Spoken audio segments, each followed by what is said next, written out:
mean, we may want to talk after the show about starting later. I don't know. Okay. Sure. I mean, as the kid gets older, the bedtime gets pushed back. Happens. She's just a bitch. I'm just kidding.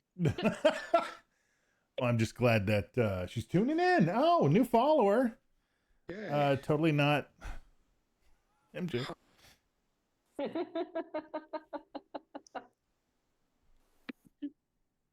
Guys, come on. God, you leave me alone for 2 hours, and now it's like, oh, computer on, must walk in You've front got of a it. camera, so Yep, pretty much. You want to be You are not part of this podcast. We should make profile pics for your cat. Oh, God. You just Put them on the website. Please. Hi. Oh, love me, mommy. Look right there. Right there. Oh, yeah, everybody wanted to see Okay. that. Was that a yawn or That was a yawn. That was a yawn. No, come on, that was a fierce roar. Come on now. She's ferocious. She is totally ferocious, my Persephone. Kitty yawns are the best. I have to fight the urge not to just put my finger in there and like Maybe my hair will actually be all right. sideways so that So you're not like gagging them. You're like gagging cats. What the hell's that about? No, go sideways. I want to put my... Hey, Morning Dove, how you doing? We're not talking about you. Go away. Ow, it's on me. Nope, it's not gonna work. Not gonna work. Okay. My hair is just trying to defeat me. Morning Dove's alive. She's alive. Good for you. Okay then. Let's do this. Oh, I guess so. Yeah, we should probably have an intro. This is why, I need to be awake first so I can think of things. Soon to be June. It's GRD SWeekly. There you It go. is. Yeah. Yay. A little bit of form rhyming. It's true too, which makes it all the more exciting. Hello, everyone, and welcome to GRD SWeekly episode number 313. No, 313. 14. Wow. You'd been doing so well. There I was thinking that people cared and stuff, and 314. realized I should actually know better. The folks that are here tonight, Says the guy who didn't have an intro ready. I'm sorry. Who would like to enforce the rules? It's the Flinstress. Quit loitering, you little shits.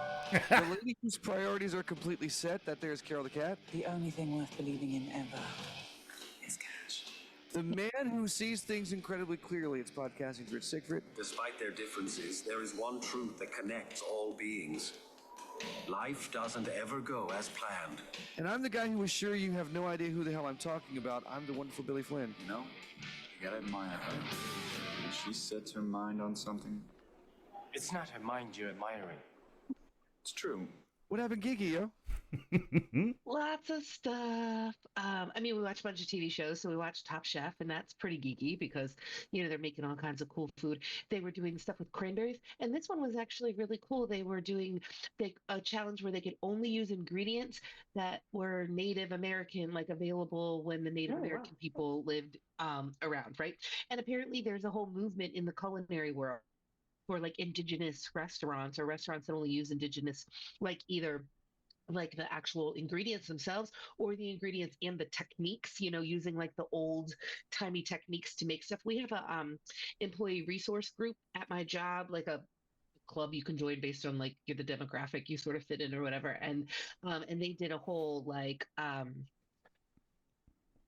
awareness thing, and the people had like made food and brought it in like different tortillas and like all different kinds of like really cool food. So that one was an interesting challenge. And I looked up and there are 0 indigenous restaurants in Richmond. Richmond is kind of like a foodie town and there's a lot of restaurants, but there's nothing indigenous. It'd be interesting to see, some of the other kind of major cities ish around here. I'm sure like maybe Washington, D.C., just because it's got so many people. That's like our closest like big city neighbor. I don't know.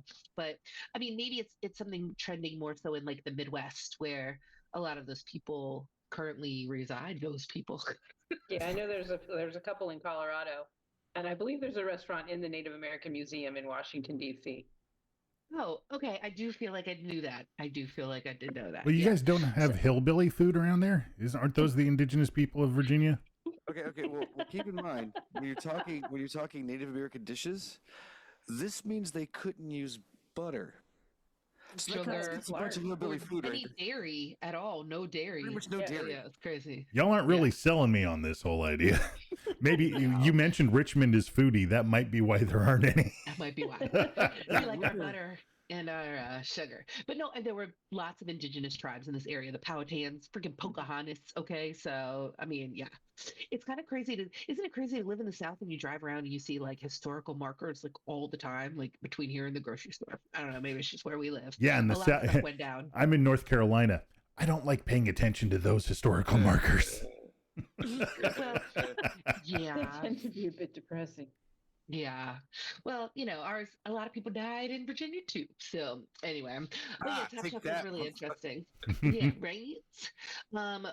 Star Trek Discovery, we have one episode that's like sitting there waiting for us to watch that I guess probably just dropped either today or yesterday. I can't remember because it's like when you don't really watch TV and things come out on streaming, I think it's harder to remember what day they come out. I used to have them like listed by day on my TV document, my TV watching document, but yeah, no, I don't. So, I mean, it seems like by the weekend we usually have all of our shows. So, but Discovery, they have like one piece left for the clue and to get the big tech that they've been working towards all season. So, I'm enjoying it, but I guess we'll see how it goes. I'd like there to be something unpredictable, some kind of big twist, like the first season of Discovery and some of the other stuff that has. It would just be interesting. It seems like it's going along in kind of a predictable pattern, but it'll be interesting to see where they go with it. Ties into Star Trek Are you 5. up on Yeah. Discovery? Yeah. Mhm. Yeah. Yeah. I'm What do digging you it. think I'm of digging To it. watch. It's still on my to watch list. Get there. Yeah, I Disco's Oh, so like all good. of it or this season? The whole season. I haven't been quite in the mood. Mm. So I'll get to the point where I'll just binge the whole season. In fairness, characters cry like every episode, so I can appreciate the got to be in the right mood. It's the kind of thing that happens. Mm-hmm. It's kind of We're also watching Tracker, of course. Justin Hartley is in that show. And now Jensen Ackles, or at least he was in an episode playing his brother. So that was kind of fun watching them. Guess what kind of car his brother drove? Oh, Same kind of like a black, black muscle car. Yeah. Well, he does seem to have some time free lately since the cancellation of his show. Walker. Well, and he was good on The Boys as that's well. the other one. Oh, that's the other one? That's Jared Padalecki. Oh, yeah. Basically the same. Hanson Brothers Ghostbusting Power Hour. Right. Mm-hmm. So he did Handsome Brother Time with Justin Hartley, and we were here for it. Enjoyed it. Yeah. And I watched Bridgerton. So the first 4 episodes of Bridgerton have come out, and it's not good quality television by any stretch of the imagination, but it is fun, and I enjoy it. And I forgot that it was good. They were doing 4 episodes and 4 episodes, and so I went to go watch the next episode, and it wasn't there, and I was like, no! It cliffhangered me, even though I completely knew it. Like I had it in my brain. I remember seeing it when I first loaded up the show, but nope. So I think it's June something that we have to wait for the next 4 episodes, and I'm just kind of like, oh, come on. And what do you think about, like, if you want to talk about spoilers or you want to talk about theories and you want to talk about predictions, do you normally join some kind of fan group discussion? I mean, like I've been in a Ted Lasso group, and I've been in like other groups for like different shows that I watch along the way because I want to talk about it with other fans. But what are your thoughts on those kinds of the pros and cons of those groups? As long as you're up to date on episodes, you're fine. Yeah. Right. Yeah, as long as you keep current. Or if you don't mind get being behind spoiled. by even like a day, you're screwed. Other people's opinions that don't agree with mine, I'm not interested in. Well, no, if you don't believe what I believe, I have no need to hear from you. What platform do you tend to find these on, these groups? Usually Facebook, yeah. Or sometimes Reddit. Reddit tends to be the ones that I go for, and it's usually video game based. Where I'm just like, oh, what are the updates? What's the meta? How do I do this? That kind of stuff. When That's what it's for. Yeah, I will occasionally read the review section in IMDb for a show or a movie, and that can be wildly depressing. and also vindicating at times. So it's kind of a toss-up, really. Interesting. Yeah, well, that's one of those me shows that I watch, but a show that both of us watch that has come back and we've seen 2, maybe 3 episodes is The Interview with a Vampire. Yes. Really very different from the source material for sure, but yet there are some commonalities. So we've gotten to the theater of the vampires, so that looks pretty much exactly as I thought it was going to look, and had that totally disturbing mix of entertainment and like the whole crowd is like, is this real, is this not real, what do we believe? And I just thought they did that whole scene in particular, that whole episode, just like really, really well. It's hilarious that our guy hosting the ceremonies, he ties a rope around himself and he then is pulled and floats. But no, he's a vampire and he's just effing floating. It's brilliant. It's just brilliant. At some points that the rope isn't all the way taut. Yeah, because he's just flying, and so it's like if you pay attention to that, it's just there's That's so nice. many things of that. It's like they kill. It's not a spoiler because the book has been out for what 30 years, 40 years. I don't. It's gonna make me feel old. But anyway, like this part was in the book or whatever. But I mean, they kill a person right on stage, and the audience just cheers because they think it's all part of the stuff. yeah. I'm curious now. Nothing to see here. Nothing to see here. All part of the show. Mm-hmm. And because we watched the little thing after the show, wasn't she like a production assistant on the show or something? Yeah. But Yeah. it turns out she's a good actress, and as our actress playing Claudia says, is she does an amazing job of being afraid. And no, she sold that because she was effing terrified in that. They told her if she doesn't do a good job, she's fired. Oh. The book is 48 years old. Oh God. F you, Carol the cat. Well, I only just recently read it. Like I didn't read it, when it first came. I mean, I was hated too- it. I was not born. I gave right. Anne Rice more than enough chances, and I do not like her writing style. Yeah, hands up for who it came out before they were born. Yeah, before I was born. Yeah. Mm-hmm. Yeah, okay. Enjoy. Now you can say F you, Rich Sigford, if you want. Well, you Oh have my to gosh, it remember this- moved me. I can't Yeah, you're in the now. lower the hand. Oh, Oh, there you No go. reactions. So, I didn't Okay. click on it. It just did it automatically. I was thinking that we were right about 50 years because let's not forget who Anne Rice wanted to be Lestat when they were first talking about making the movie. Abe Do you know who Vigoda? she wanted as Lestat? Was it I Abe feel like you Vigoda? told me this before, but I can't remember who. Rutger Hauer is who she wanted as Lestat. As Lestat? Yeah, dude, that would have been something. That would have been. I can't imagine him with like longer hair though. I don't know. Can't? Really? I don't know. I'd have to see it. I don't know. I'd have to see it. But anyway, I like this new incarnation of it.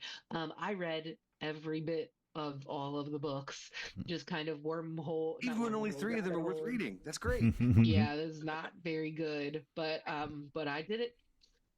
I often say if I can finish all of Smallville, I can do just about anything. So, but no, I mean, I as long as there's something redeeming in books, I can usually stick with them. I can't remember the last time I didn't finish a book.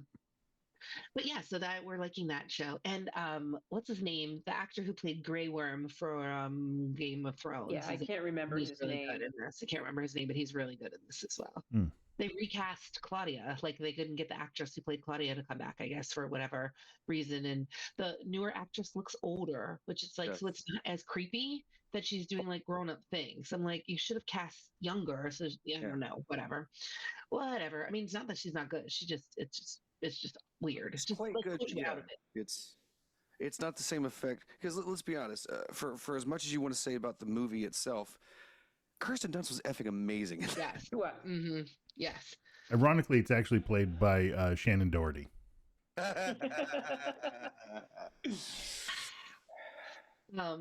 Okay, and so I've heard next on my list, I've heard so many good things about X-Men 97 but I said to Flynn, I said, should I just watch the original X-Men first because it's Which on I said. Disney Plus? And you said Hell yes, yeah. it's a great adaptation. They do some of the stories Mhm. really well. And honestly, the X-Men movies, the one Patrick Stewart and all, they didn't do the greatest job, but they didn't do a terrible job. There's definitely some parallels to these like major story arcs. And anyway, but I am highly enjoying the I've only watched maybe 3 or 4 episodes because like Bridgerton came out and then a book that I wanted to read. You know what I mean? But it's like it's there as like my back burner show to just like watch a couple of episodes and I enjoy it. Yeah, like Rogue can fly. Is Rogue always supposed to be able to fly? in the She took cartoon. the powers of Ms. Marvel. Yeah. Yeah. And so, like, oh, and then it was really funny because in the first episode or the second episode, they go on this adventure or they go to rescue somebody or they go on this mission as the X-Men, and there's a character Morph. And I go, well, I don't know this guy. Uh-oh. And then, yep, he turned then he died in the first episode. And I was like, oh, yep, okay, good. There's not an X-Men named Morph. So I was like, oh, I don't know him. But all the rest of them, and the Juggernaut is the Juggernaut that like all the I'm a memes and juggernaut, everything bitch. are about. Right, exactly. That's the Juggernaut. Mm-hmm. Not the Juggernaut, bitch. And so it's just like every time he's on screen, that's just playing on my head in a loop, and it's just awesome. Um, so there's that. Let's see. I actually like wrote down everything on my Geeky this week, so I might not miss a thing. We'll see. Wow. I also one of my only me shows I watch Welcome to Wrexham. That's the documentary about Ryan Reynolds and Rob McElhenney, who are have a team in Wales. And I really like the episodes where they do like things about Welsh culture or when they kind of go outside of the soccer stuff. I mean, I like the soccer as well, obviously, and all of the kind of the behind the scenes business of running a club. You don't really, get to know about any of that. It's really well done. I'll even let MJ watch it. But oh my God, the coach, they had this counter in one episode about all the F bombs that he was saying, like they were reading them off as he was saying them. So I just say, those are grown up words, don't repeat them. But it's just I really, really, really love that show. We watched 3 O'clock High. We heard this movie from like the 80s, right? 87? Is that what it was? 87. Yeah. And so how did this even come? Oh, you were on a podcast. I'm sorry. Yes, let's talk about my Geeky Week real quick. Yes, I guested on, I saw that years ago. And My bad. the film that we discussed was 3 O'clock High, starring Casey Schmeisco and Richard Tyson. Thank you. Wow. Wow. And it's a very underappreciated, forgotten 80s movie because at the time, 80s movies was like, just John Hughes stuff. And 3 O'clock High is a little darker. So much so that here's a quick fun story for you. The actual story that you didn't know at first, right? I did not know this. It blew my mind. The actual executive producer of 3 O'clock High was Steven Spielberg, who watched the movie and asked his name be removed from the credits because he says to the director, hey, what happened to my Karate Kid movie? You made a Scorsese film. So if you ever wanted to see Martin Scorsese do a high school comedy, 3 O'clock High would be your movie. Yes, because you keep expecting the whole time that the main character is going to get out of the situation he's in with traditional 80s movie hijinks, and that is not what happens. It keeps getting worse and worse for him, and He murders everybody. There's so many people. Scorsese made a movie like that. It's called After Hours. Yes, and that's one of the inspirations for the film. That's one of the inspirations for the film the director had when he made 3 O'clock High. Was he loved After Hours, which is a great film. It's next on one of our lists as soon as we have enough time again to watch a movie. And fun fact, that actually showed up on a recent 10 movies you should watch. I think done by Screen Rant or something like that for like underrated noir movies that you've never heard of. Yeah. After Hours, you mean? After Hours. Yeah. Yeah. Well, I enjoyed 3 O'clock High. I thought it was very quintessential 80s. The fashion, how it was like to be at school. Like I felt like it belonged in if you were going to take a certain set of movies, 10, 15 or whatever, to like encapsulate to someone who didn't know what the 80s was like, that this movie belonged on that list. Hey, look there. Yeah. Mm-hmm. And I had some good theories about the villain too, like villain, if you will. Like, did he really orchestrate the whole thing? And is there more to it than we thought? So anyway, but I enjoyed that movie. Roger Ebert did not like 3 O'clock High, and one of his reasons is Buddy Revell, who is our main bad guy, the new kid at school who has all the horrible stories being told about him, is that they did not develop the most interesting character in the movie, which was Buddy. And there's an argument to be made because I brought this up I saw that years ago, and we discussed this because Buddy Revell, who is the guy, he's just whatever. There's a scene where he tries to get another guy to go intimidate Buddy and he pays him money to get him to leave him the hell alone. And where does he find Buddy at lunchtime? In the library, and he's reading a Steinbeck novel. So Yes, there's some stuff. It's not a great movie. It's a really good movie. It's not a great movie. But there's if they'd done a little bit more with Buddy and showed that he's actually a really smart guy who was just trying to and get through life himself. I think that would have been stood out a little more than it did. Yeah. But it was a good enjoyment. I'm sorry I sort of stepped on your geeky week. I was like, oh yeah, that's right. We did watch that for a reason. That's cool. Yeah. Well, that's okay. Something that I had mentioned, we played a board game that we got from RavenCon called The Key. Did we talk about this at all? I don't think so. It's kind of like Clue, but it's harder, sort of. Like it's a logic puzzle. Like you have these different characters and you have this different like time, and then you have like what was stolen. So there was this heist, right? And you have to figure out who did it and when and what was taken. Who stole what time, and how did they escape? How did they escape? Right. And so you get these clues that are like logic puzzles that might say like the hang glider was seen escaping before the scuba gear or whatever. Right. So like, that one had to happen first, but you don't know if it was first and second or second and third, whatever. But it's like if you, it's a good game too for kids because it's not like, violent or anything like that. And MJ, as a really like kind of smart, like upper elementary level kid, it's sort of outgrown even your regular standard Clue, because we started her on Clue Junior when she was like 2. Maybe, she's been solving murders with us for a long time. There's no murders in Clue Junior. Yeah. Okay, you're right. Yeah, it's not Encyclopedia Brown, okay?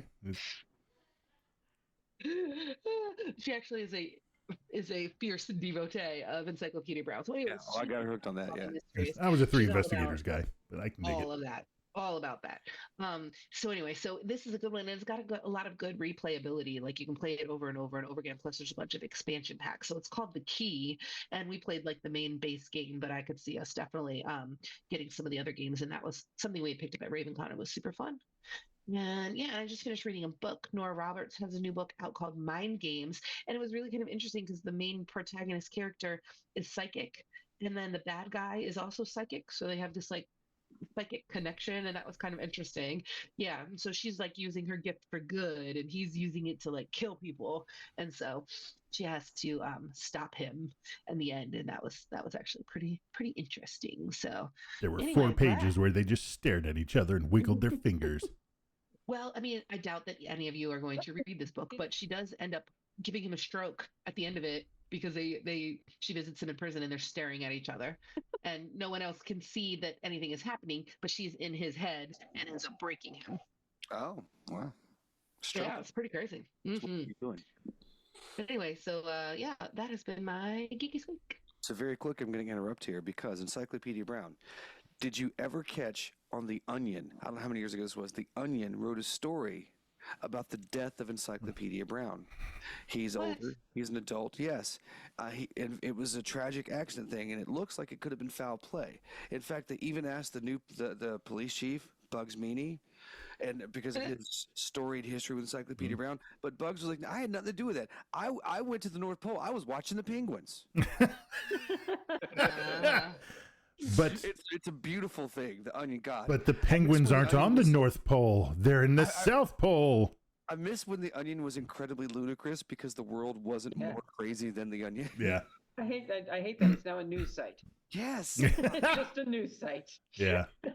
Please share more geekiness with us.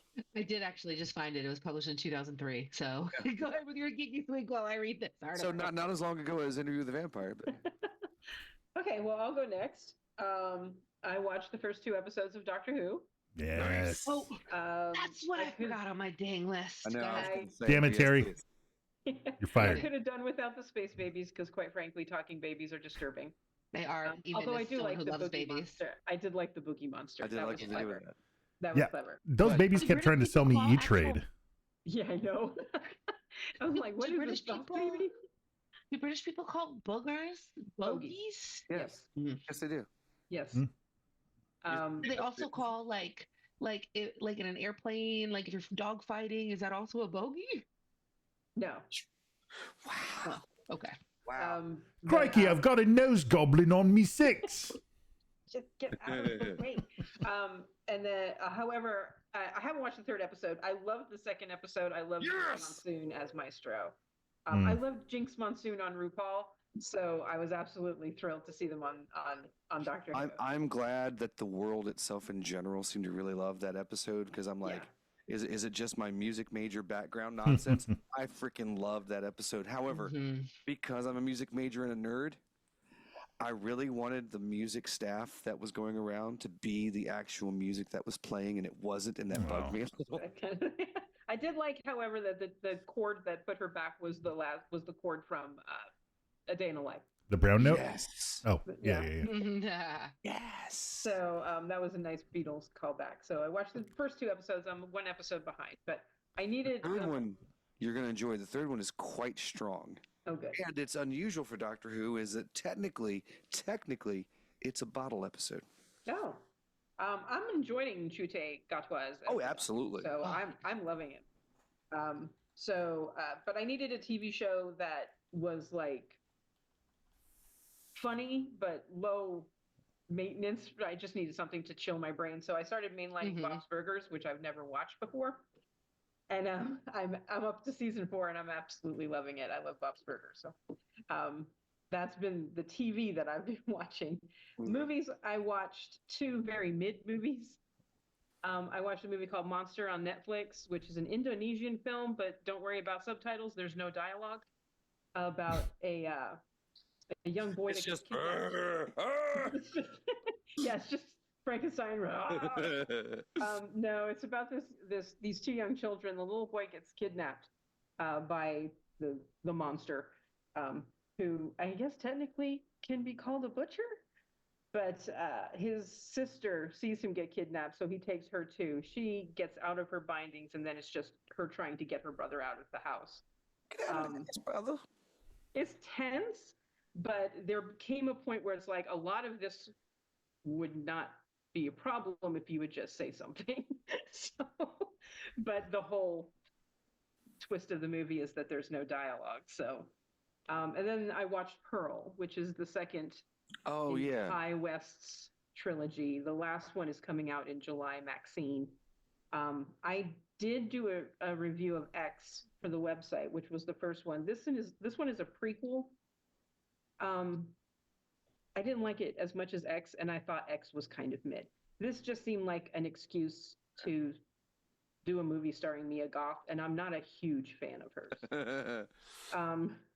Plus, she's procreated with Shia LaBeouf. What the hell are you thinking, girl? You know, if you did a review on it on the service previously known as Twitter, it would be X on X. It would be on X, yeah. So.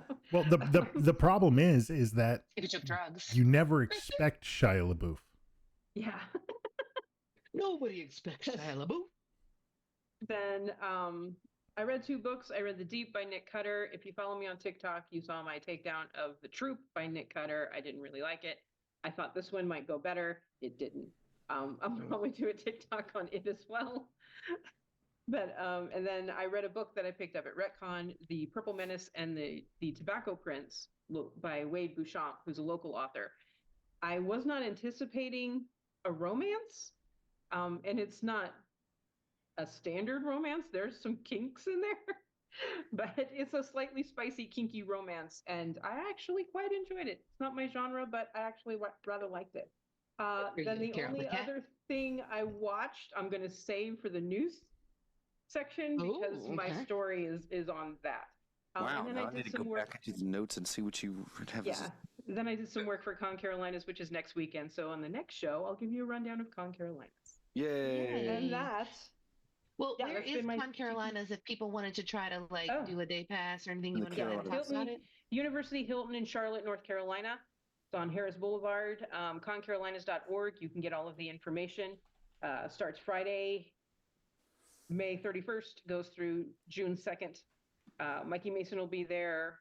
Oh, Highmark will be there. I see him in the chat. Morning Dove will be there. Yeah, Kevin J. Anderson is our author guest of honor. He will be there. Why? So, yeah. Because he was in Jackass. Because Dune, I know. Look, I will never forgive him for what he did to Star Wars in his super weapon of the week. Completely ruined the Star Wars novels. I have to say, forever. I'm currently doing a reread of all the Dune books, but I had planned to continue after reading Herbert's stuff and just go into the Kevin J. Anderson, Brian Herbert stuff. But there's 30 of them. Oh my God, Whoa. could you freaking slow down? That's what Wikipedia's for. Why do you write like you're running out of time? Yeah, I know. I mean, I've got books on my shelf that I probably won't get to before I'm dead. Can you bury me with them, please? But that was my geeky week. Aw. Well, mine, I have been playing because, okay, so the TV show was fantastic, and we lampooned and bashed Fallout 76 when it first came out and the way Bethesda dropped the ball and all the shenanigans that they did, but the game's in a really playable spot and it's a lot of fun. And so I'm having a lot of fun with it. Right now they're doing That's what it's supposed to be, right? Exactly. They're doing an event right now called Meat Week, where there's a super mutant who his name is Graham, and Graham make food for humans. Graham like meat. Humans like meat. Some humans don't like meat. I don't get that. But then Charlie, his two-headed Brahmin, don't eat meat. I guess they're the same. It's okay. You don't have to eat meat. Yeah, it's just random stuff like that. And the events, you have to go out and hunt all of these big critters that are coming out that'll drop this very specific prime meat that you give to him during the event. And you've got some people that are just banging on some drums, on some steel drums. You got another couple guys that are just turning the roaster. And then everybody else is running around and either cleaning up any poop that Charlie leaves around, grabbing greens, grabbing some of the meat from the critters that run around you kill, and you put those in a thing. It is such a ridiculous thing, and all these people in giant freaking power armor stomping around, running around, cleaning up poop, stepping on fire so it doesn't catch everything else on there, picking up plants to put into greens for and so you're getting rewards. It's very silly. It really does have a big story, pretty standard story for Fallout stuff, but yeah, it's just a lot of fun. I'm really digging that. Finished Dead Boy Detectives. Really dug that show. Looking forward to seeing more. Gotta get back into that. I know God. we need to get back to that. I know. It's a lot of fun. Honestly, like some of the stories legit are just kind of weak sauce, but the actors are also charming, and Kelly Cuoco's sister is fantastic, and it's just fun all around. So I enjoyed the hell out of it. Watched the most recent episode of Discovery. Apparently missed an episode of Doctor Who, so I need to go and watch that. But I did enjoy the first two. You do. Because I told you it's sort of a bottle episode, but there is a twist at the end. Thank you. Okay. There has been a TV show that's been occupying my week, but I'm going to get to that here in a second. Watch the new trailers for Deadpool and Wolverine. Looking forward to that even more than I was. I'm putting myself on a trailer hiatus. I don't want to watch anything else until I want to go in as blind as I possibly can. I know Fair more enough. than I should already. Fair enough. Beverly Hills Cop 4 looks good. It's not a bad trailer. That's not a bad trailer at all. Now, I mean, the when it's released on July 3rd, I think on Netflix, it may crap the bed, entirely possible. But the way they put the trailer together, it looks like it's, I came up with the description of who Axel Foley is. He is somebody who his mouth gets him into trouble, and then the fun is watching him frantically grab or do whatever he needs to get out of that trouble. And it's funny because in the first two, we had Bruce Willis in Die Hard. And then the problem was in the third one, we ended up with Bruce Willis in the last Die Hards. And there was no going back to that regular dude getting into these ridiculous situations and having to figure his way out. And that's where some of the ridiculous situations happen, is a regular dude having to do ridiculous things to get out, but it's still based in reality. But you know what? The fourth one, looks like they're bringing that. And honestly, you got Joseph Gordon-Levitt in there, Kevin Bacon. There's quite a few other people, familiar faces from the past with Bronson Pinchot, and of course Judge Reinhold, who's the point of the movie. And then the other guy, cannot remember his name. The other cop, Judge Reinhold's partner. Oh, Taggart. Taggart, thank you. So, he's in it too. So I'm just really looking forward to it. I think it's going to be a lot of fun. And if it isn't, I didn't pay for anything because, it's just on Netflix. And I watch plenty of other stuff on Netflix. Automatically, it's better than 3. That's true. So there's that. In the trailer, they reference that because they sit him down with the file and like, well, you were here in 86 and you were here in 87 and you were here in 94. And they immediately cut to actually going like, I don't remember that. So a lot of faith. Funny. And then, of course, the trailer that we've all been waiting for, a much nicer, longer one, gives us a little bit more details in it. Beetlejuice. And it is looking so good. They've even got the Henry Selick style stop motion sandworms and everything. So it may suck, but it ain't looking like it's gonna. Yeah, I'm really hoping this one's actually made by the Tim Burton that I used to know. Yeah. Yes. Tim Burton that I used to know. Why'd you have to suck so bad? Put Helena Bonham Carter in every single freaking movie. But where is Johnny Depp? But the thing that has been occupying It's still canceled. my time and should occupy your time throughout next week, this delightful freaking show stumbled across. It's called Davy and Jonesy's Locker. It's on Hulu. So this is another Letterkenny spinoff? No. Jonesy? I know. That's what I was thinking at first. No, it's I'm trying to figure out how I described it to you, Gray Cat. Let me pull up the text here. It is I've got to break this down to a Caro level. It's like it's like Hitchhiker's Guide. It's like Hitchhiker's Guide to the Galaxy meets Bill and Ted meets Community meets Yoga Hosers and Todd versus the Book of Pure Evil. Wow.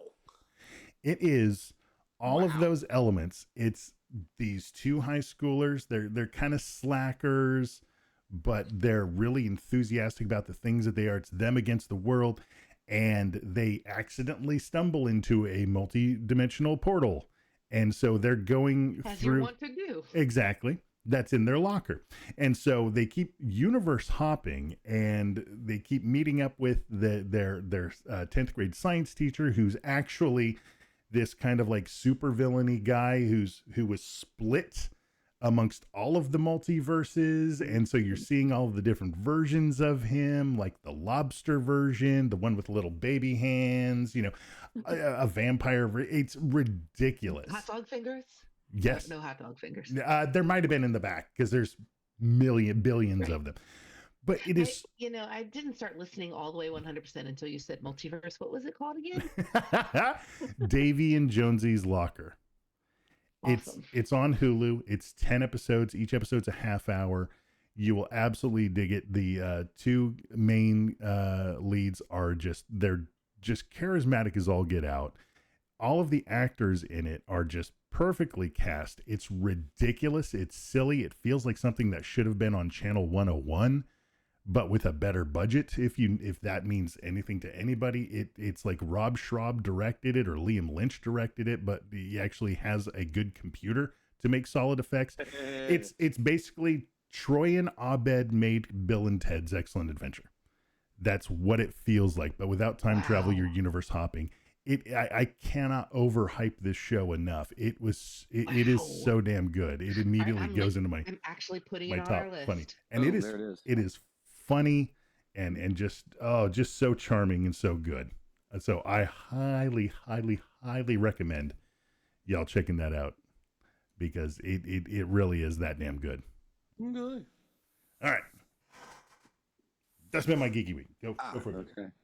Well, since we already dipped our toe into it a little bit, so very quickly, yes, I saw that years ago, which to properly pimp this, that was of course Martin Darkley and Gentleman Joe, where you discuss a movie that you love from once upon a time, and you come back and watch it to see hey, is it still what I remember it, or is it not?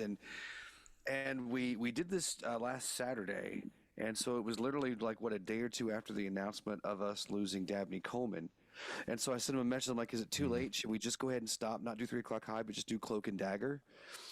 And he's like, oh my God, we've almost done that movie so many times. And I was like, okay, so we just basically, we need to do it in another episode again real quick, because Cloak and Dagger was a great film. And I also learned that for their show, and this was, I was totally surprised by this, I'm their most frequent guest that they've had on the show. And I was like, really? Because you guys have done a lot of episodes, and I don't know, really? So that just means they know a lot of people, I guess. So that's pretty cool. Most of my time has again been with the Star Wars Fallen Order thing, because, oh my God, I've got a computer that can play games, and it's fantastic. And that Star Wars game is so good. It's so good. And, you know, I met Saw Gerrera. So come on. He was on Kashyyyk, and so yeah, I go to Kashyyyk, and if did I talk about this last time? I don't think I so. don't think you talked about taking out the walkers. Well, that's what I was going to talk about, was that I got to actually Oh, get okay. into an AT-AT. We did talk about this last time.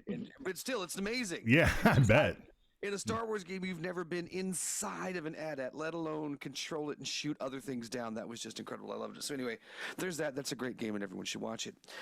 X-Men 97. Holy God. Is X-Men 97 so effing good. So it's weird to catch her You're going to watch it again with me when I'm finally ready to watch Oh, it? yeah, yeah. Oh, yeah. And like I told him, like, we see, you're going to love this, because a lot of the cast you're listening to are in X-Men 97. Because for most of us, many of us, Wolverine only sounds the way he does in the cartoon. Yeah, that's right, bub. Yep. Nothing else. Oh God, nothing else really works at all. So yeah, their storyline is just, it's just going there. I watched a little show on I watched a little show on Hulu called A Murder at the End of the World. Oh, I've heard about this being good. Yeah. This is good. Is this the Elizabeth Moss one? I should remember who is in this, because she is delightful and wonderful and awesome. Basically, since she was a little kid, she would go to crime scenes with her dad. So she's, you know, she's a true crime person. And her and this guy that she meets, who's later becomes the boyfriend, you know, they've solved some cases, and she's somewhat famous. And so, like, of course, this really incredibly rich guy invites her and a bunch of people to his place, which is in the middle of the coldest, most desolate end of the world that you could possibly find. And while there, a murder happens. I will throw this gauntlet down to you now. I dare anybody to watch this and solve it. It was Angela Fletcher. And thank you. I dare anybody. Angela Lansbury. What was her name? Fletcher. What was her first name? Her last name was Fletcher. Jessica Fletcher. Jessica Fletcher. It was Jessica Fletcher. But yeah, no, I dare anybody to watch this and actually solve it, because I'm trying to put pieces together, and then in that episode where they dropped what it was, and I was like, oh God, that makes so much sense. Oh my God, of course, yeah. But no, you're not. I don't think you're going to see it.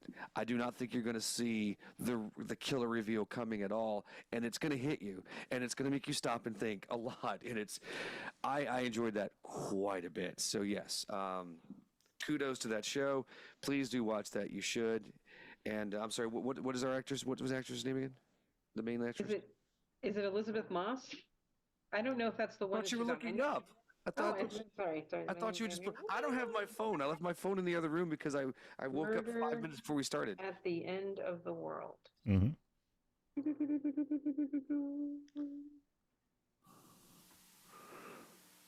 No, it stars Emma Corrin. Emma Corrin. Emma Corrin. There it is. Oh, she was in The Crown. Okay. She was in The Crown. Yeah. But Emma Corrin. She played Princess Diana on The Crown. Will you please? Nobody wants to see you. Really? Okay. Well, I didn't know that. She's not playing Princess Diana here. No. Oh, that's got Clive Owen in it. Oh, okay. It does have Clive Owen. That's a definite yes for me. So there you go. So yeah, no, it's well worth anybody's. If you like a good mystery, Yeah, this one's going to keep you right there on the edge of your seat, if you will. Yeah, sure, why not? So, I'm a slacker because I should have done more. So I guess now I'll do this. The wonderful Billy Flynn looks at what Chad and Abby are up to now. If you know what TV show they're on this week, you could win yourself a prize. It's your further adventures of Chad and Abby update. Professor Leo experiments on his pets and they develop a massive appetite, causing them to grow so big they climb to the roof, which causes a massive disruption to the Demira dinner party going on inside.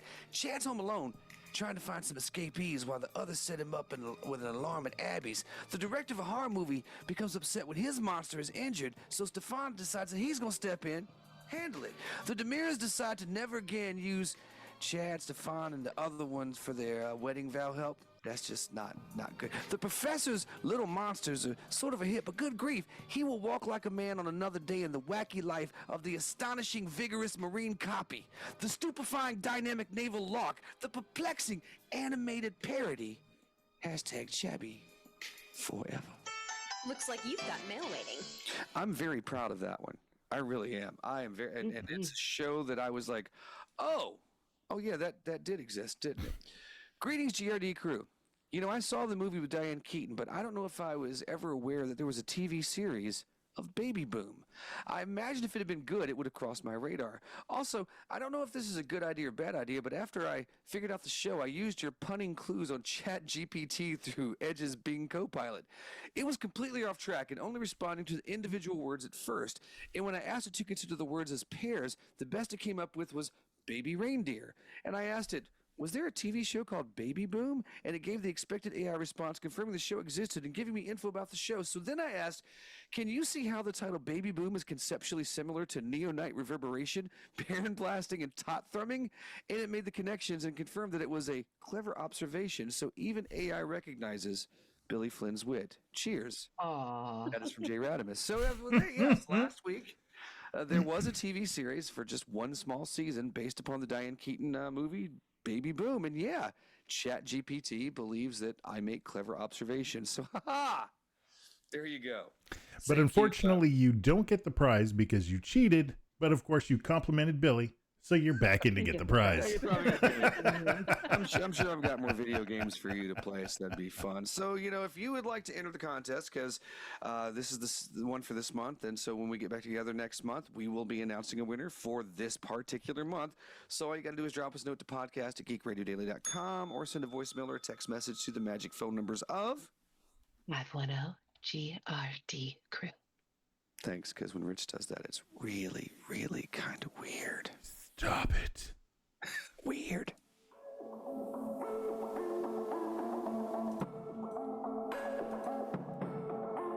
We let things pile up in the DVR. We add them to our queues. We wait for the DVDs and Blu-rays. We time shift.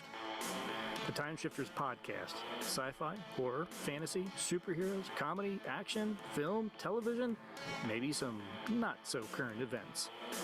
Find us on iTunes or at timeshifterspodcast.com.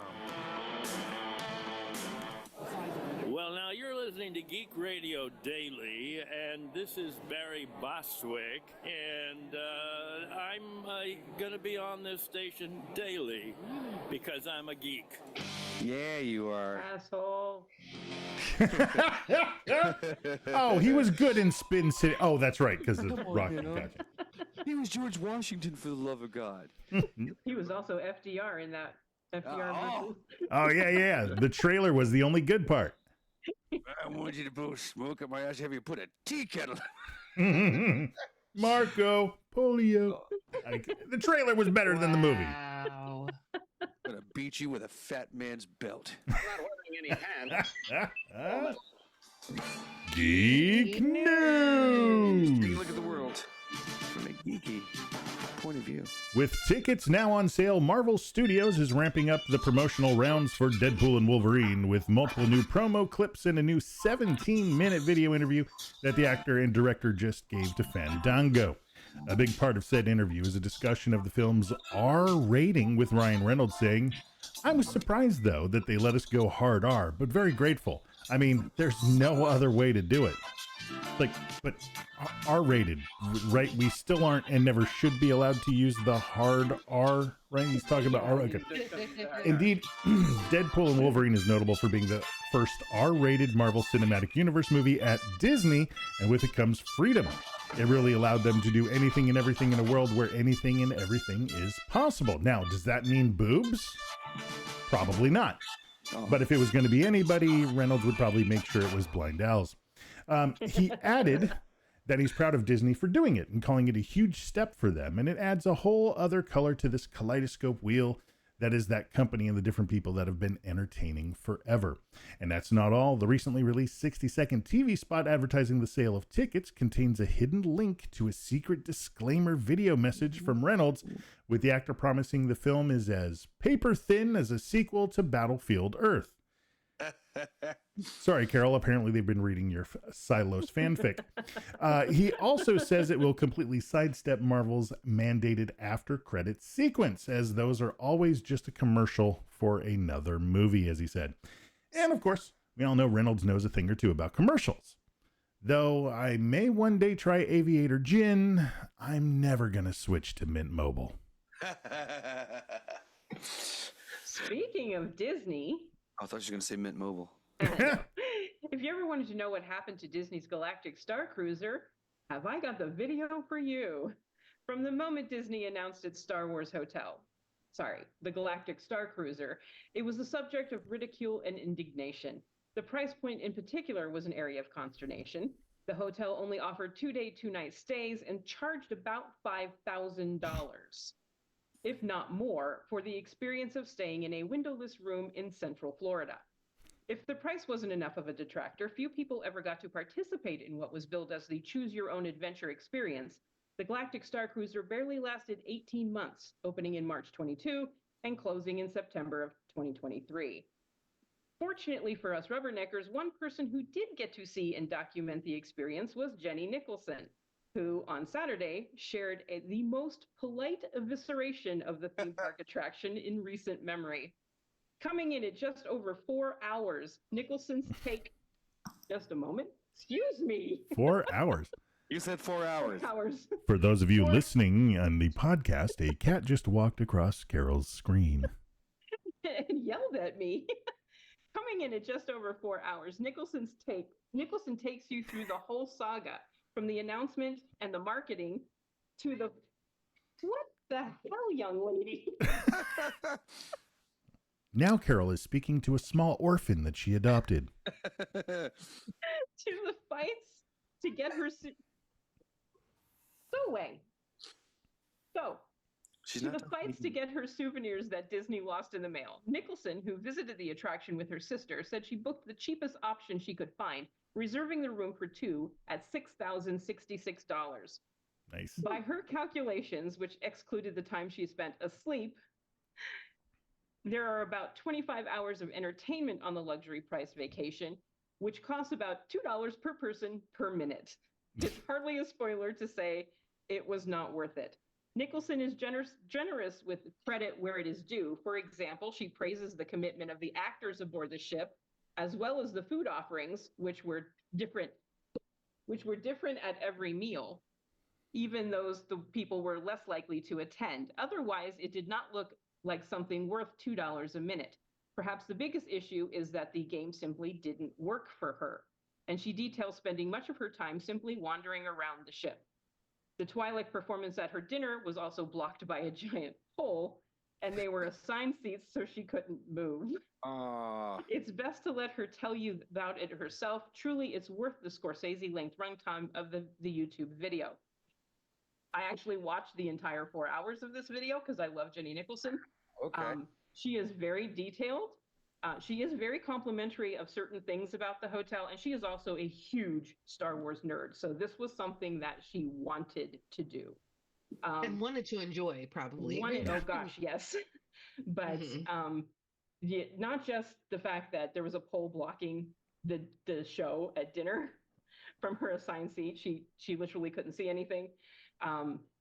There was one meal where there was no vegetarian option, so she had nothing to eat but the bread basket. And she says that after that meal, they went to the bar to get an appetizer so she could actually eat something, and realized that they had 5 minutes to get to their next, scheduled activity, which was lightsaber training. So in her words, they grabbed their drinks and ran for lightsaber training like the Jedis of old. Only to find that it had started early. Yeah, only to find it had started early and they had missed most of it. So there's a lot. There was a lot of things. It's just crazy because that seems like a very un-Disney experience. Same Yeah. about Disney, but they usually really get all of that stuff right. Yeah, she goes into what she thinks happened, particularly with the planning and the marketing and the attractions on the ship. And I'm using air quotes here. It's a hotel. It's not going anywhere. Yeah. But things were just poorly planned. Like check-in was at 1:00, but they figured people would stagger. No. If you're paying $6,000 for this room, you're going to get there at 1:00. So you had 500 people waiting to get into this hotel at 1:00 in Central Florida, and an elevator that could only take 10 people up at a time. Oh, because it was part of the action experience, part of the story. In addition to certain storylines not starting at the correct time, there was an app on your phone that you were supposed to use to scan certain items to move the story along, and that didn't work for her on several occasions. Characters were not getting back to her when she would, leave messages for them. And the whole choose your own adventure thing didn't really work out. So, and this is a person who literally created a character and a costume. She came in costume. She built this whole character that she was going to play on this ship. Oh no. She ditched the character after an hour because the crew obviously wanted to call her Jenny because that's the name they have on the manifest rather than her character name. So it was just kind of a comedy of errors. And but I recommend the video. I know it's 4 hours long, taken in stages. I did it in 2 sittings. I recommend everything on Jenny's channel. She is delightful. Last year she did this rundown of this church in Canada's Easter pageants, which were like themed. So they'd have like a Star Trek Easter play and a Star Wars Easter play and an Avengers Easter play. That'll bring in the young ones. If you ever want to see Iron Man get crucified, she's got you covered. Because they actually crucified Iron Man in the Avengers one. So just go to her channel. You'll go down a rabbit hole and you'll start to watch everything. I watched her 2.5-hour video on the Vampire Diaries, and I have never once watched an episode of the Vampire Diaries. I definitely read entertaining content. Yeah. I definitely read a couple of articles about people talking about the hotel, same kind of thing, where they were like, you know what? Yeah, we really just went around the hotel ourselves and did our own Star Wars stuff. That's what she did. And she wanted to choose the Empire. She wanted to actually do the story from the Empire side, and she just couldn't get anybody to actually put her on that path, oddly enough. So but yeah, it's sad. I mean, Disney, learn what the hell LARPing is. Even little things. Because even the dark side has cookies. The rooms were incredibly small. She videotapes, almost everything. And incidentally, Disney, when her video dropped, there was like whispers that Disney may sue her to get her to take it down, which would have gone nowhere because you closed the damn hotel. The truth. Yeah. What do you already admitted she's right, so. Yeah. But designers of the hotel have come forward and said, well, she wasn't chosen for storylines because she had a video camera, which is kind of bullshit because you're paying $6,000. You're going to take a video camera and take as much footage as possible. They realize phones exist, right? Yeah. Not in a galaxy far, far away. Plus, like little things were she like likened this to Spirit Airlines, where you get this bargain basement price, but then they charge you for everything after. Mm-hmm. And she had paid an additional fee for pictures from the roving photographer, knowing that she was going to take a lot of video and not take a lot of pictures. But in between her booking and her actually going, they changed the nature of the pictures. So suddenly it wasn't a roaming photographer. You had to book a 30-minute session at a higher price, and they didn't tell her. Oh, so she got 0 photos of her stay. Yeah, that's And when surprising. How long ago did this happen?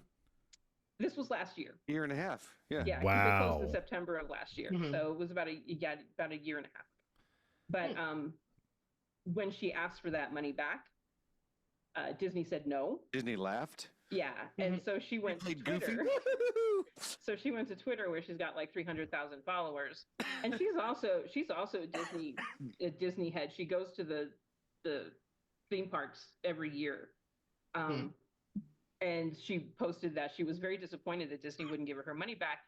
And then they contacted her and said, "Oh, that's you. Well, here's your money back." And she's like, somebody. She's like, "I shouldn't get my money back because I'm an influencer. You should be giving my money back because you didn't give me what I paid for." So, well, especially because walking around in Hollywood studios like Bantu and like it is so immersive, and so you're doing the bounty hunter challenge and all those other things, and and that was not cheap, but it wasn't that it's like they could have done it. They could have done it well. Yeah, that's actually part of the Star Cruiser, because you went on an away trip. So so they didn't have to keep you in the hotel the entire time. You took a trip to Bantu, and it's like, okay, so that's fine. That comes with the price. You go to the theme park, comes with the price. But they had a big van with like angular wings to make it look like a shuttlecraft. One of the things that people were complaining about was the van didn't have any outside adornment. Inside, it looked like a shuttle. But outside, it looked like a giant van. They were just transporting you on a giant. Now it depends on it. Now I will say it depends on if they have to go on the road, because it may need to be street legal. So there maybe they can't make the shaggin' wagon you from. don't want the Empire knowing who you are. So. Yeah, and she did admit that you don't see the outside of the van. You're going from this tunnel directly into this, this doorway that leads you into the van. So it looks like a shuttle. But there was lots of little things, like the room is small and has this window that's not really a window. It's like a star field. But around this star field are these bright, bright lights that you can't turn off. You have to turn the entire window off to turn those lights off. It's like you can't sit in your room and enjoy the star field because of these bright lights. And people on Reddit were like, "Well, take gaffer's tape with you." It's like, I'm paying $3,000 a night for this room. I shouldn't have to bring gaffer's tape to cover these lights. So, yeah, there's a lot of little things. She goes into great detail. She is very complimentary on the things that did work. Like I said, she goes to Disney every year. Yeah, she goes to Disney every year. She loves Disney. She loves Star Wars. And this just wasn't a good vacation. That seems like a really strange swing and a miss for the Disney live event stuff. I would almost wonder if I would be curious if they subcontracted some of that out from their house teams, certainly post-COVID. Yeah. While they were trying to get everything else ramped up. Or whoever at Disney made it got fired. Yeah, and that's the other thing. It could have just been a swing and a miss. How many rides have they done for every haunted mansion, for every magic mountain? There's tons of crap ones that people don't even remember anymore. It's telling though that they closed the entire thing. They didn't revamp it and say, okay, you can just stay at the Star Wars hotel for $500-$600 a night. Not when you can get 6,000. Yeah. But now you're getting nothing because the hotel is completely closed. It's crazy. Yeah. Crazy. Yeah. That's I think we did a story when they were first announcing it, and we were just like, this is not going to work. Well, we all simultaneously wanted to go and 100%. didn't want to pay. Yeah, right. No, 100%. The thing is, I'm not big on the immersive thing. If I'm paying $3,000 a night for a room, I just want a Han Solo lookalike to give me a massage and R2-D2 to bring me drinks for 24 hours. I don't give a shit about talking to the captain or whatever. I want a cold-furred Wookiee to snuggle me at night. That's right. It's got to be cold, because otherwise it's going to be too much of a heat generator. I don't care if it's a Wampa. Just hold me like you did on Kashyyyk. Just a tauntaun. All right, we got 2 more stories here, people. That was a good one, though. I liked that, Carol. That was very good. Well, just when you think you've heard everything under the sun when it comes to AI, I mean, there'll be tons of new things that'll come out, et I'm cetera. clever. But this one's kind of interesting. Look and listen, AI headphones can cancel background noise and focus on one speaker after you look at the speaker for a while. So here's how it works. Um, if you have this new artificial intelligence system developed by the University of Washington researchers, a person wearing noise canceling headphones can enroll a single person into the system just by looking at them for a few seconds. And then it cancels out all the other noise in the environment and plays just the enrolled speaker voice, even if the listener moves around and no longer faces the speaker. It could be interesting for like lectures and that type of thing, right? It's called Target Speech Hearing, and it comes from that same team that developed a semantic hearing system for noise canceling headphones where listeners can decide what sounds to filter out. Birds chirping, yes. Kids screaming, no. Ooh, that would be nice. Um, the new system relies on off the shelf headphones fitted with special microphones. A person wearing the headphone taps a button while directing their head towards someone who's talking. Sound waves from the speaker voice reach the microphone, and then it sends the signal to an onboard embedded computer where machine learning software learns the desired speaker's vocal patterns, right? It latches onto those patterns. It makes sense. I mean, Audacity waveform, it can do that kind of stuff, right? And continues to play it back in real time, even as they move around.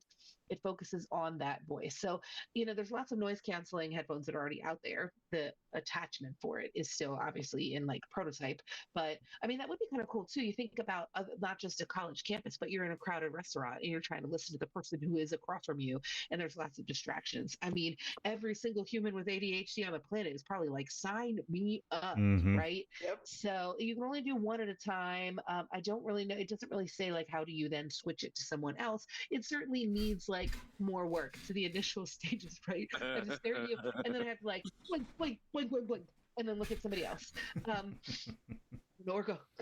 And then to the next person, that would be great. We're like jazz hands.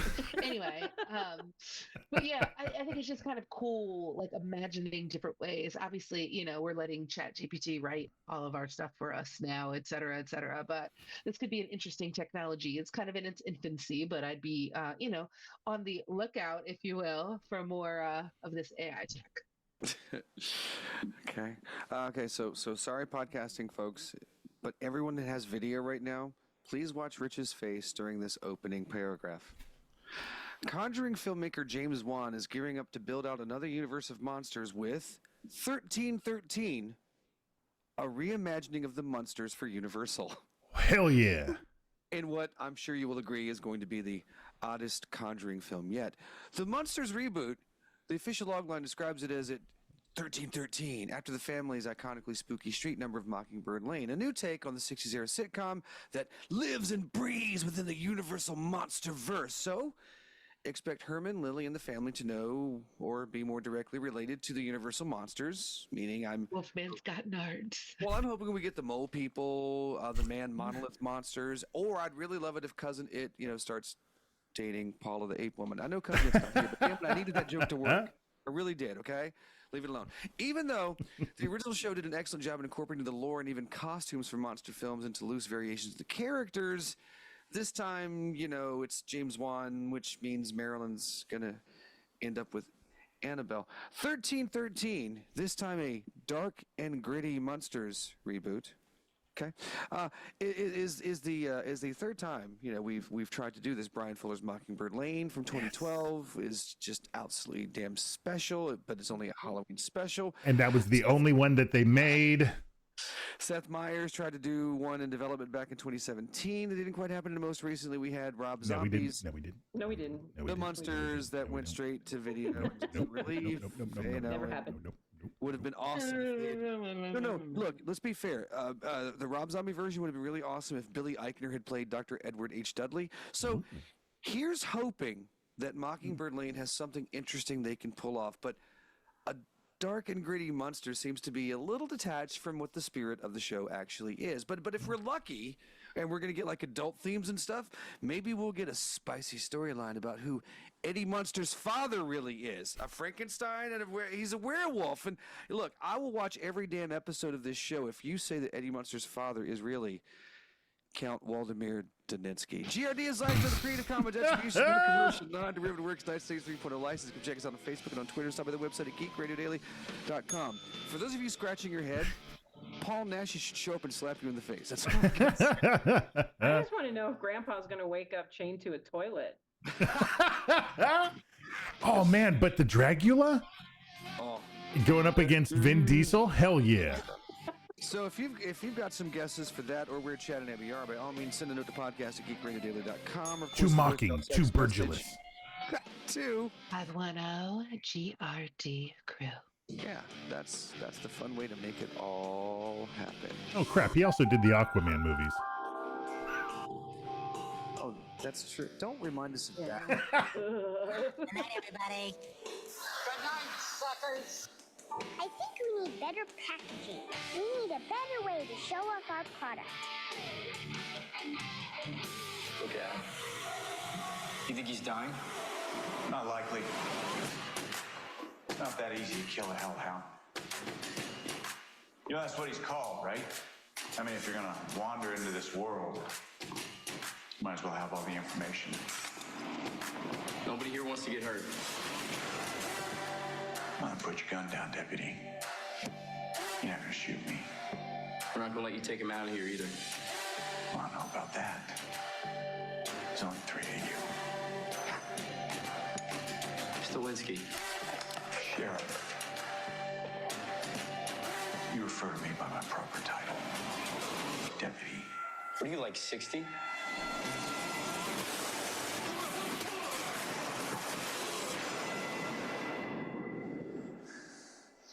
The 3 of you.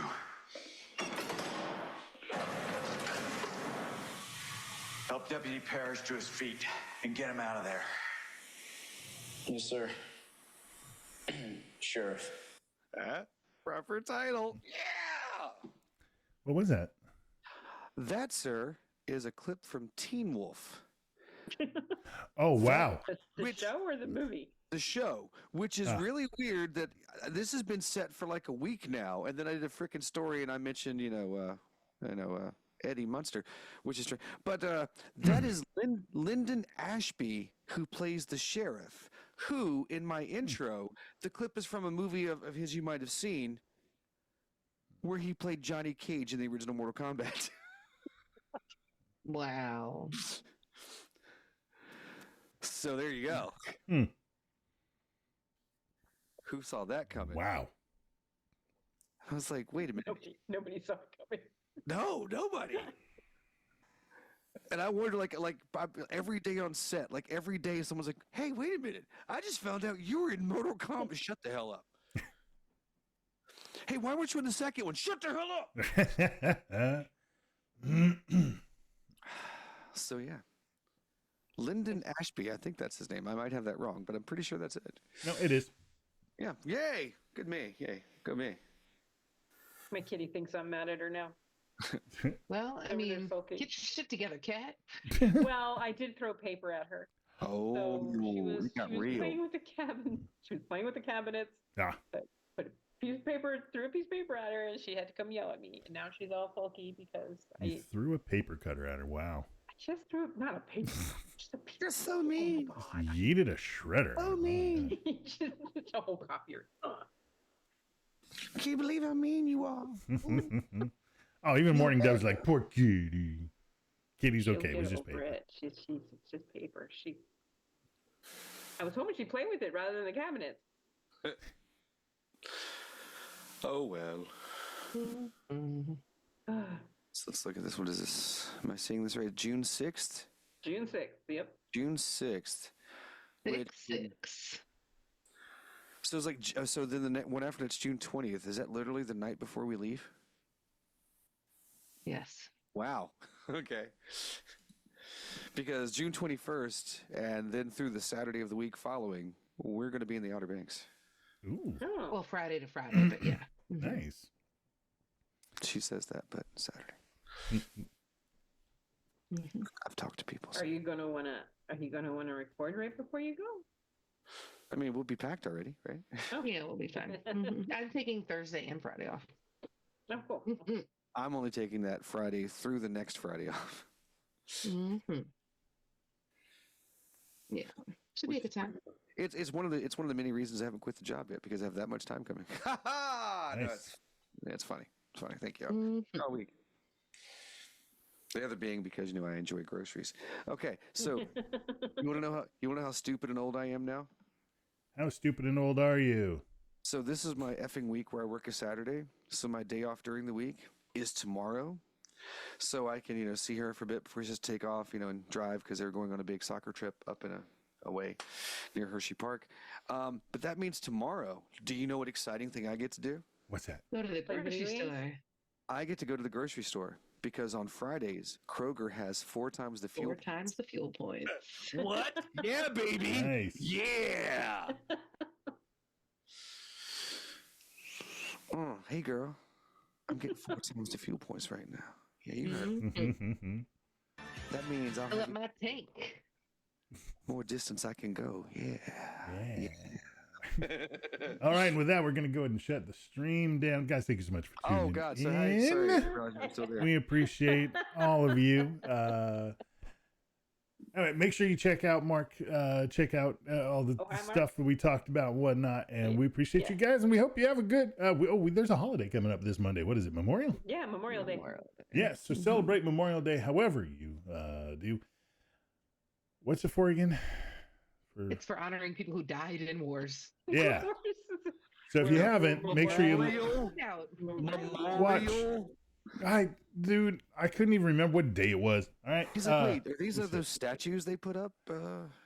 Yeah, we don't talk about the statues that are in North Carolina. Everybody's always trying to take them down. No, Memorial Day. Obviously, if you have anybody in your family who has served, and if you have relatives that passed away, try to remember that there's a lot of people out there that are defending our country, and whether they like whoever's in charge or whatnot, it doesn't matter. Politics and all that don't matter. That defending, America, defending democracy, defending our way of life is a good thing, which is one of the reasons why we support Ukraine and what they're doing. Making sure that the Ruskies piss off.